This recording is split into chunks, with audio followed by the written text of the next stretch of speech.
Assalamualaikum warahmatullahi wabarakatuh. Selamat siang ya Bapak Ibu yang saya sayangi dan banggakan. Kita perkuliahan pendidikan anti korupsi ya. Pertemuan kita yang selanjutnya ini dengan saya Dr. Yasmira Mandasari Saragi SMH. Bapak Ibu jangan lupa bahan materi ini telah saya share di e-learning. Nanti Bapak bisa lihat Bapak Ibu di pertemuan kita ya. Kemudian jangan lupa absen, dan nanti absennya di learning ya Bapak Ibu.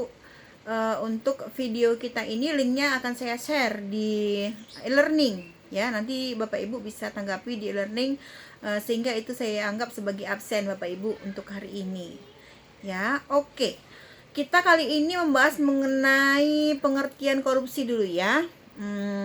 Secara etimologi. Jadi istilah korupsi ini berasal dari bahasa corrumpere atau corruption atau corruptus ya, dari bahasa Latin ya. Kemudian diadopsi oleh beberapa bangsa di dunia. Beberapa bangsa di dunia memiliki istilah tersendiri mengenai korupsi. Jadi bahasa Inggris itu corruption atau korup ya, artinya jahat, rusak atau curang. Kalau bahasa Perancis itu corruption juga sama, artinya rusak ya. Kemudian bahasa Belanda itu korupti atau korupsi ya. Jadi istilah korupsi yang dipakai di Indonesia merupakan turunan dari bahasa Belanda. Ya, makanya kita bilangnya korupsi ya Bapak Ibu ya. Itu kita ambil dari bahasa Belanda. Kenapa bahasa Belanda? Karena kita pernah dijajah Belanda dan KUHP kita itu dibuat oleh Belanda. Ya, sehingga banyak sekali bahasa-bahasa yang dalam undang-undang kita memakai bahasa Belanda. Oke, selanjutnya kita akan bahas mengenai pengertian korupsi. Saya ambil dari beberapa pakar, yaitu salah satunya Dasyat Hussein Alatas ya. Katanya itu korupsi adalah tindakan yang meliputi penyuapan atau bribery, pemerasan, extortion, dan nepotisme ya. Di Indonesia untuk nepotisme agak sulit nih berantas ya, karena rasa kekeluargaan itu masih tetap ya melekat kalau di Indonesia. Oke, 3 tingkatan korupsi. Jadi ada beberapa, yaitu yang pertama material benefit, yaitu mendapatkan keuntungan material yang bukan haknya melalui kekuasaan. Kemudian ada abuse of power, artinya adalah penyalahgunaan kekuasaan. Biasanya nih Bapak Ibu, penyalahgunaan kekuasaan ini adalah dilakukan oleh para pejabat negara ya, namanya juga kekuasaan ya. Semakin tinggi seorang punya kuasa, maka semakin besar kesempatan dia untuk menjadi koruptor ya. Itu hati-hati. Kemudian betrayal of trust. Apa artinya? Yaitu pengkhianatan kepercayaan ya. Oke, saya akan jelaskan satu persatu definisi yang tadi saya sampaikan. Saya akan mulai dari pengertian definisinya pengkhianatan terhadap kepercayaan, yaitu betrayal of trust. Jadi pengkhianatan merupakan bentuk korupsi paling sederhana ya. Semua orang yang berkhianat atau mengkhianati kepercayaan atau amanat yang diterimanya adalah koruptor. Amanat dapat berupa apapun, baik materi maupun non materi ya. Kemudian anggota DPR yang tidak menyampaikan aspirasi rakyat atau menggunakan aspirasi untuk kepentingan pribadi merupakan bentuk korupsi ya. Nah, apakah pengkhianatan terhadap seorang kekasih atau pacar termasuk juga dikatakan betrayal of trust? Nah, jawabannya enggak ya Bapak Ibu ya. Jadi berbeda itu. Saya tadi bercanda ya, supaya kita tidak terlalu kaku nih. Udah video tapi harus tetap semangat, ceria ya.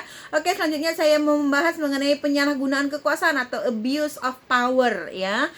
Merupakan korupsi tingkat menengah, merupakan segala bentuk penyimpangan yang dilakukan oleh struktural kekuasaan baik pada tingkat negara maupun lembaga-lembaga struktural lainnya, termasuk lembaga pendidikan ya, tanpa mendapatkan keuntungan materi.